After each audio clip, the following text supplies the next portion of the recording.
J'ai toujours cru que l'amour d'une mère était inconditionnel. Mais à 68 ans, veuve et vivant seule dans mon petit appartement lyonnais, j'ai commencé à douter si mon fils Julien se souciait encore de moi. Ses visites étaient devenues mécaniques, rapides, comme une simple obligation. Entre les murs qui résonnaient de ma solitude et l'arôme persistant de la soupe à l'oignon que je préparais chaque après-midi, une idée audacieuse a commencé à prendre forme dans mon esprit. Peut-être était-ce la pluie incessante de l'hiver français ou la mélancolie qui m'accompagnait depuis la mort de Pierre. Mais j'ai décidé qu'il était temps de découvrir la vérité. Je feindrais d'être paralysée des jambes et observerais comment mon unique fils réagirait face à ma prétendue fragilité. C'était un test cruel, j'avoue, mais mon cœur avait besoin de cette réponse avant qu'il ne soit trop tard pour toute réconciliation. La préparation de ma mise en scène fut plus complexe que je ne l'avais imaginé. J'ai passé des jours à étudier les symptômes, les mouvements et les limitations auxquelles une personne paralysée serait confrontée. Je m'entraînais devant le miroir du salon, ajustant des expressions de douleur et de désespoir, tandis que le vin bon marché que Pierre achetait habituellement me donnait le courage de poursuivre mon plan. J'ai appelé Julien par un matin pluvieux, prétendant être tombé dans la salle de bain pendant la nuit. Ma voix tremblait sincèrement, non pas à cause du mensonge, mais à cause de l'anticipation de ce que je découvrirais sur l'homme que j'avais élevé. Quand il est arrivé accompagné d'Élodie, sa femme, j'ai immédiatement perçu la différence entre eux. Julien a rapidement vérifié mon état, posé quelques questions pratiques sur les médecins et les assurances, mais ses yeux montraient déjà de la précipitation. Élodie, en revanche, s'est agenouillée à mes côtés, a tenu ma main avec délicatesse et m'a demandé comment je me sentais intérieurement, pas seulement physiquement. Les jours suivants, le contraste entre mon fils et ma belle-fille est devenu encore plus évident. Julien apparaissait sporadiquement, toujours au téléphone à parler de délais de livraison et de problèmes logistiques de son entreprise à Marseille. Ces visites duraient au maximum 1 heure, juste le temps de vérifier si j'avais pris mes médicaments et si j'avais assez à manger. Élodie, elle, arrivait avec des croissants frais chaque matin, arrangeait mes oreillers, écoutait patiemment mes histoires répétitives sur ma jeunesse à Paris et a même apporté quelques-uns de ses livres de littérature pour que nous les lisions ensemble. Elle a transformé ma chambre en un environnement accueillant, apportant des fleurs du marché local et préparant des thés qui réchauffaient non seulement mon corps, mais aussi mon âme solitaire. Tandis que j'observais cette jeune professeure prendre soin de moi avec tant de tendresse, un mélange de gratitude et de culpabilité a commencé à grandir en moi. La tension familiale a éclaté un dimanche de printemps, alors que la lumière dorée typique de Lyon inondait mon petit appartement. J'avais préparé un bœuf bourguignon spécial pour le dîner, utilisant la recette que Pierre louait toujours. Julien est arrivé visiblement irrité, se plaignant qu'Élodie passait plus de temps avec moi qu'avec lui. Pendant le repas, il a accusé sa femme d'exagérer les soins et m'a reproché une manipulation émotionnelle. Ces mots m'ont profondément blessée, non seulement parce qu'ils étaient en partie vrais, mais parce qu'ils révélaient à quel point il s'était éloigné de moi émotionnellement. Élodie est restée silencieuse, mais ses yeux embués m'ont encouragée à faire quelque chose que je n'avais pas prévu, dire la vérité. Entre des larmes sincères et une voix tremblante, j'ai avoué que je n'avais jamais été paralysée, que tout n'était qu'un test désespéré pour découvrir qui se souciait vraiment de moi. Le silence qui a suivi a été assourdissant. Après 3 jours de séparation complète, Julien est revenu à mon appartement, le visage abattu et les yeux rougis par les pleurs. Il a proposé que nous marchions au parc de la Tête d'Or, même s'il savait que je pouvais marcher normalement, maintenant que la vérité avait été révélée. Entre les fleurs nouvellement écloses du printemps et l'arôme de café qui venait des stands voisins, il s'est enfin ouvert à moi. Il a admis que le travail avait consumé sa capacité à montrer de l'affection, qu'il était devenu un homme froid et distant sans s'en rendre compte. Il a reconnu que sa froideur avait permis à Élodie de devenir le pont émotionnel dont notre famille avait besoin. Moi, à mon tour, je me suis excusée pour la tromperie, expliquant que la peur de la solitude m'avait poussée à prendre des décisions extrêmes. À ce moment-là, sous les arbres centenaires du parc, nous avons compris que l'amour ne se mesure pas par des preuves ou des tests, mais se manifeste dans les petits gestes quotidiens d'attention et de soins mutuels. Aujourd'hui, des mois après ma confession, notre dynamique familiale a complètement changé. Julien fait un effort conscient pour être plus présent, m'appelant quotidiennement et me rendant visite les week-ends sans précipitation. Élodie continue d'être ma compagnie la plus constante.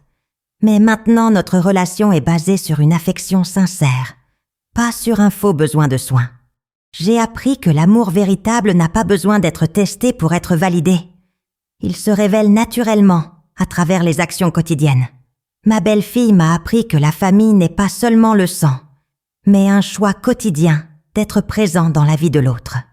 Lorsque je regarde par la fenêtre de mon appartement à Lyon, voyant la vie battre son plein dans les rues animées, je comprends que l'amour le plus pur peut venir d'où on l'attend le moins.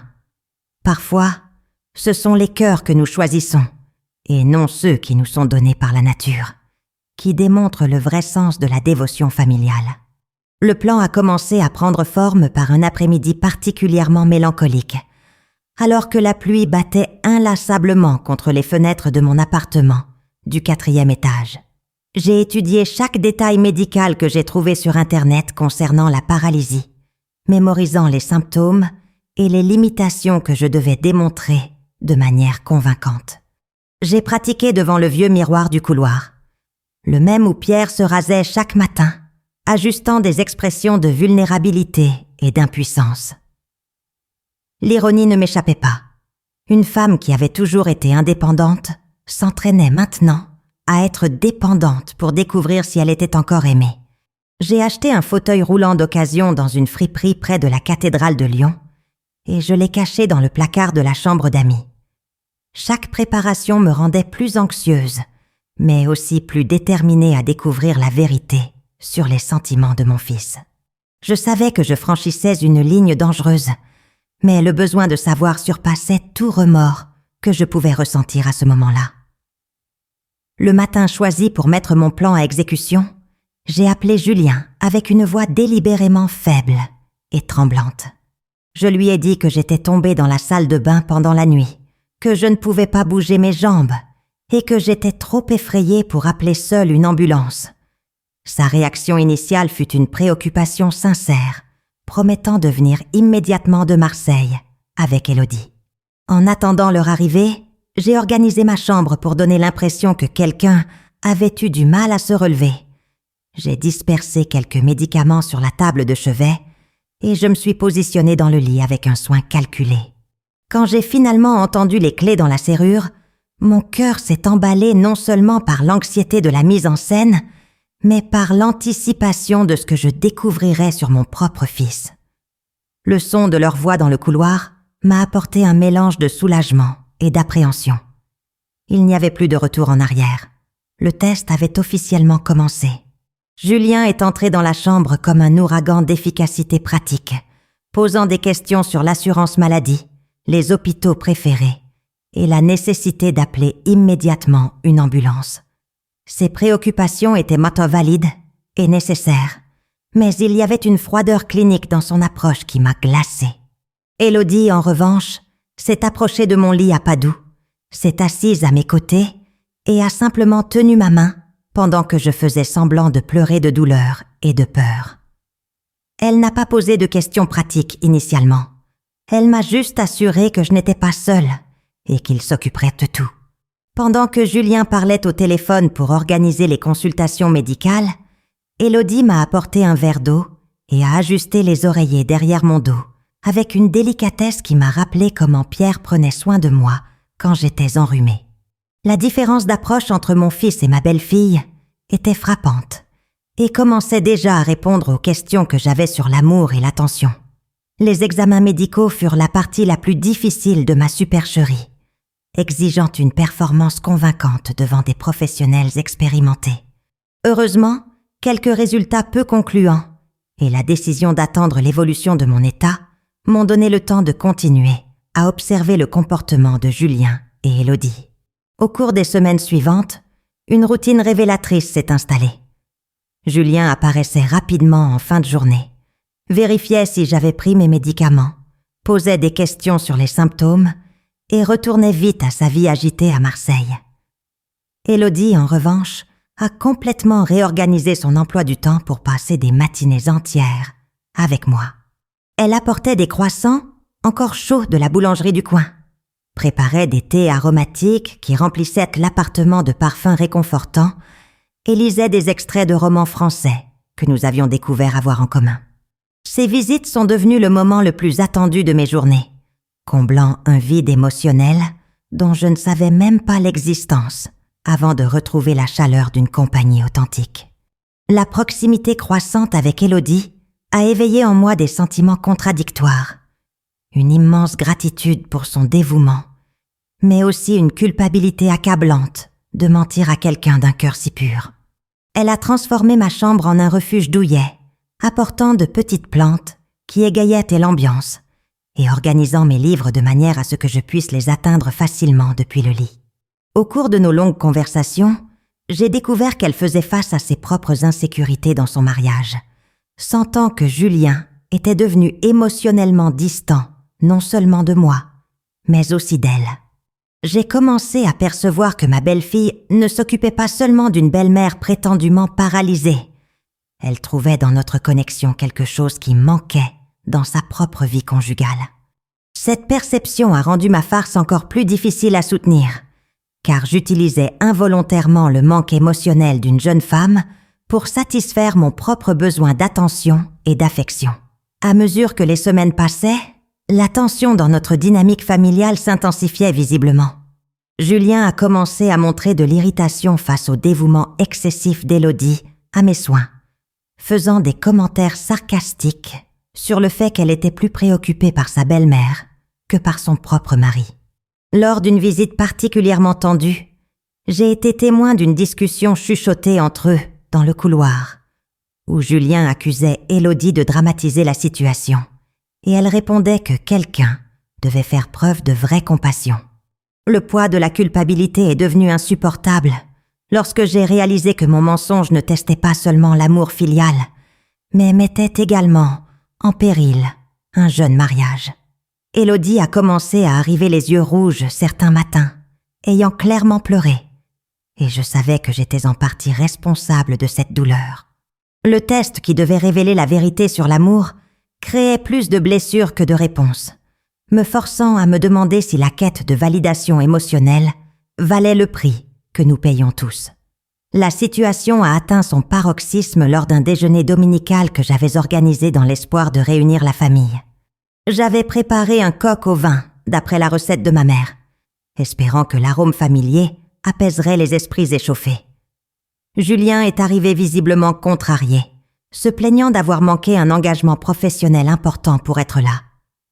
Élodie est entrée en silence, ses yeux révélant des nuits sans sommeil et des disputes non résolues. Pendant le repas, la tension était palpable. Chaque bouchée semblait lourde. Chaque silence s'étirait à l'infini.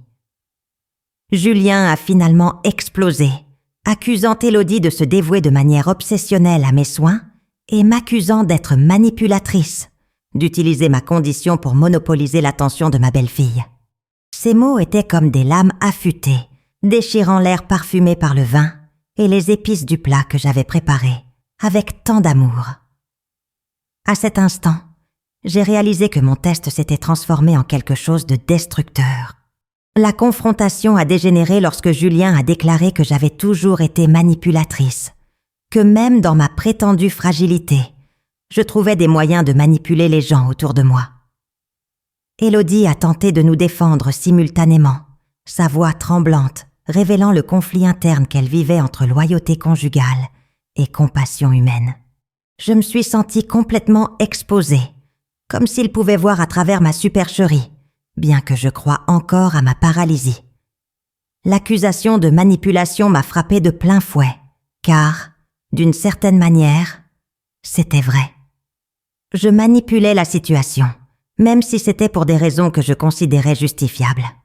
Le poids de la culpabilité est devenu écrasant lorsque j'ai vu des larmes couler sur le visage d'Élodie, une jeune femme pure qui ne méritait pas d'être entraînée dans les jeux émotionnels d'une belle-mère désespérée d'attention. Dans ce moment de douloureuse lucidité, j'ai compris que je détruisais exactement ce que je chérissais le plus, les relations familiales qui me restaient. C'est alors que j'ai pris la décision la plus difficile depuis la mort de Pierre. Dire la vérité. La voix étranglée par l'émotion et les larmes que je ne pouvais plus retenir, j'ai avoué que je n'avais jamais été paralysée, que tout n'était qu'une mise en scène désespérée pour découvrir qui se souciait vraiment de moi. Les mots sont sortis pêle-mêle, mêlés à des excuses et des explications sur ma solitude grandissante après mon veuvage. Julien est resté paralysé, son visage passant par une succession d'expressions allant de l'incrédulité à la fureur, puis à ce qui ressemblait à une profonde désillusion. Élodie m'a regardée avec un mélange de choc et de ce qui pouvait être interprété comme une trahison, ses yeux questionnant silencieusement comment j'avais pu la tromper si cruellement. Le silence qui a suivi ma confession a été assourdissant, seulement rempli par le son de la pluie qui s'était remise à frapper contre les fenêtres, comme si le ciel lui-même pleurait la blessure que j'avais ouverte dans notre famille. La réaction immédiate fut dévastatrice. Julien s'est levé de table avec tant de force qu'il a renversé sa chaise, ses mots sortant en rafales d'indignation et de déception. Il a crié que j'avais dépassé toutes les limites de l'acceptable, que transformer la préoccupation sincère des gens en un test psychologique cruel était impardonnable. Élodie est restée assise, ses mains tremblant légèrement, tandis qu'elle assimilait l'ampleur de la supercherie. Elle n'a ni crié, ni m'a accusée. Elle a seulement demandé, d'une voix presque murmurée, pourquoi j'avais choisi de lui mentir spécifiquement à elle, qui avait offert son cœur ouvert et son dévouement sincère. Sa question m'a touchée plus profondément que n'importe quelle accusation furieuse de Julien. J'ai essayé d'expliquer que ce n'était pas personnel contre elle, que mon intention était de tester Julien. Mais j'ai réalisé à quel point il avait été égoïste et cruel d'utiliser sa gentillesse naturelle comme instrument pour mes propres fins émotionnelles. Ils sont partis de l'appartement, me laissant seule avec les débris de la farce que j'avais moi-même créée. Les jours suivants furent les plus solitaires de ma vie, dépassant même les premiers mois après la mort de Pierre. L'appartement semblait encore plus petit. Le silence était oppressant et le poids de la culpabilité m'accompagnait du réveil au coucher. Je n'ai reçu aucun appel téléphonique, aucune visite. Et pour la première fois depuis le début de la supercherie, j'ai connu une solitude authentique et méritée.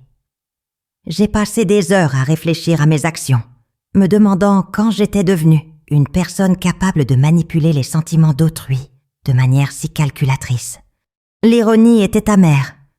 Dans ma recherche désespérée d'amour et d'attention, j'avais éloigné exactement les personnes qui m'importèrent le plus. J'ai marché dans l'appartement, chose que je n'avais pas faite depuis des semaines, à cause de ma mise en scène, sentant mes jambes picoter par manque d'usage et réalisant à quel point j'avais gaspillé du temps à simuler une limitation qui me semblait maintenant une métaphore parfaite des limitations émotionnelles que j'avais moi-même créées. Il était temps d'accepter les conséquences de mes choix et de trouver un moyen de réparer les dommages causés. Pendant une semaine entière, j'ai affronté le silence absolu de ma famille. J'ai écrit des lettres que je n'ai jamais envoyées, répété des excuses devant le miroir que j'avais utilisé pour pratiquer ma supercherie, et versé des larmes de regret sincères. C'est le 8e jour que Julien est finalement apparu à ma porte, son visage montrant des signes de nuit blanche et de profonde réflexion. Il n'est pas entré immédiatement. Il est resté sur le pas de la porte, comme s'il décidait s'il parviendrait à me pardonner. Lorsqu'il a finalement franchi le seuil, il a proposé que nous nous promenions au parc de la Tête d'Or, le même endroit où Pierre avait l'habitude de m'emmener les dimanches de printemps pendant notre cours. C'était une ironie poétique. retourner dans un lieu associé à l'amour véritable pour tenter de reconstruire une relation endommagée par le mensonge. J'ai accepté sa proposition avec humilité, sachant que cette promenade pouvait être à la fois un nouveau départ et un adieu définitif. Pour la première fois depuis des semaines, j'ai senti une étincelle d'espoir, même en sachant que le chemin vers le pardon serait long et incertain. La promenade au parc de la Tête d'Or a commencé dans un silence pesant, nos pas résonnant sur les allées de gravier, entre les arbres centenaires qui avaient été témoins de décennies d'histoire familiale lyonnaise. Julien gardait les mains dans les poches de son manteau, son regard fixé sur l'horizon, tandis que je luttais pour trouver les mots justes pour entamer une conversation qui pourrait définir l'avenir de notre relation. L'arôme du café venait des stands près du lac, se mêlant au parfum des fleurs printanières fraîchement écloses, créant une atmosphère qui contrastait brutalement avec la tension entre nous. Après 15 minutes de marche silencieuse, il s'est finalement arrêté près d'un banc où nous avions l'habitude de nous asseoir lorsqu'il était enfant et où je nourrissais les canards. Sa voix est sortie rauque, chargée d'une émotion contenue, lorsqu'il a dit qu'il avait besoin de comprendre non seulement ce que j'avais fait, mais pourquoi une mère choisirait de tester son fils de manière si cruelle. C'était la première fois depuis des années que j'entendais une vulnérabilité authentique dans sa voix. Je me suis assise à ses côtés sur ce banc familier, observant les familles qui se promenaient insouciamment autour de nous, et j'ai tenté d'expliquer la solitude écrasante qui s'était emparée de moi après la mort de Pierre. Je lui ai parlé des nuits interminables où je conversais avec les murs de l'appartement, de la façon dont ces visites hâtives me faisaient ne me sentir plus comme une obligation que comme une mère aimée. J'ai admis que la peur d'être oubliée, de devenir insignifiante dans la vie du seul fils qui me restait, avait désespérément obscurci mon jugement. Julien m'a écouté en silence, hochant occasionnellement la tête, ses yeux révélant un mélange de compréhension et de déception. Lorsque j'ai terminé mon explication, il est resté silencieux de longues minutes, observant une famille heureuse nourrissant les canards sur le lac. Finalement, d'une voix plus douce, il a admis qu'il avait lui aussi échoué, que le travail à Marseille était devenu son échappatoire pour ne pas avoir à gérer la douleur de la perte de son père et la responsabilité de prendre soin d'une mère en deuil. La confession de Julien m'a profondément surprise. Il a révélé que depuis la mort de Pierre, il s'était senti incapable de combler le vide émotionnel que son père avait laissé, tant dans ma vie que dans la structure familiale, dans son ensemble. Il a admis que ces visites hâtives n'étaient pas le résultat d'un manque d'amour, mais de la peur de ne pas pouvoir m'offrir le réconfort dont j'avais besoin. Travailler excessivement à Marseille était devenu un moyen d'éviter de confronter sa propre inadaptation émotionnelle et la distance croissante qu'il ressentait envers moi. Ces mots m'ont fait réaliser que nous avions tous deux construit des murs défensifs. Moi par des tests manipulateurs, lui par la distance pratique. Il a également reconnu qu'Élodie avait tenté à plusieurs reprises de l'alerter sur ma solitude, mais qu'il avait interprété ses préoccupations comme une interférence inutile, plutôt que comme une intuition féminine authentique. À cet instant, j'ai compris que ma supercherie avait exposé non seulement mon besoin, mais aussi les échecs de communication qui existaient depuis des années entre nous. Notre conversation s'est approfondie lorsque Julien m'a parlé des impacts que mon mensonge avait causés sur son mariage.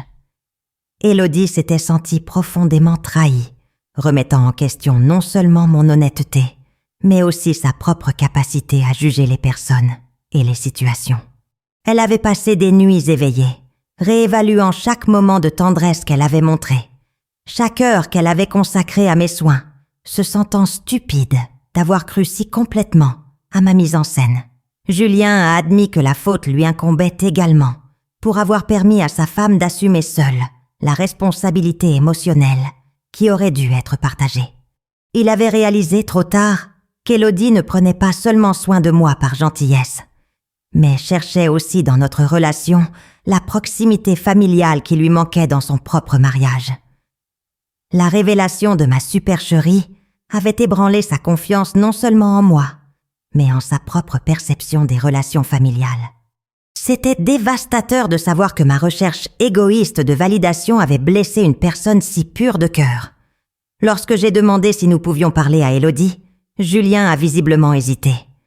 Il m'a expliqué qu'elle traversait une période de profonde réflexion, remettant en question non seulement notre situation familiale, mais aussi ses propres valeurs et jugements. Elle avait mentionné qu'elle se sentait naïve d'avoir cru si rapidement à ma condition et que cette expérience l'avait amenée à remettre en question sa capacité à faire confiance à ses proches. Julien craignait que ma présence ne rouvre des blessures encore très sensibles. Cependant, il a admis qu'Élodie avait exprimé une préoccupation sincère pour moi, même après avoir découvert la vérité, demandant si j'allais bien et si je n'avais pas besoin d'un suivi psychologique pour faire face à la solitude qui m'avait poussé à prendre des décisions si extrêmes. Cette information m'a rempli simultanément d'espoir et de remords. D'espoir, car elle indiquait que son cœur généreux gardait encore de la compassion pour moi, et de remords, car j'avais abusé exactement de cette générosité naturelle que je craignais maintenant d'avoir endommagée de façon permanente. À la fin de notre promenade, nous avons établi des engagements mutuels qui marqueraient le début de notre tentative de reconstruction familiale. Julien a promis de faire un effort conscient pour être plus présent émotionnellement, pas seulement physiquement, reconnaissant que ses visites hâtives avaient contribué à mon sentiment d'abandon. Il s'est engagé à appeler quotidiennement, même brièvement, et à passer au moins un après-midi complet avec moi les week-ends, sans précipitation ni distraction du travail. De mon côté, j'ai promis de chercher de l'aide professionnelle pour gérer la solitude et les pulsions manipulatrices qui m'avaient mené à cette situation extrême. Nous avons convenu que l'honnêteté serait notre base désormais, même si elle était douloureuse, et que nous essaierions de construire une communication plus ouverte sur nos besoins et nos limites. Bien que le chemin fût incertain, surtout compte tenu de la situation délicate avec Élodie, nous avons tous deux exprimé l'espoir que notre famille puisse émerger plus forte de cette crise. La promenade s'est terminée par une étreinte hésitante, mais sincère. La première véritable étreinte que nous échangions depuis des années.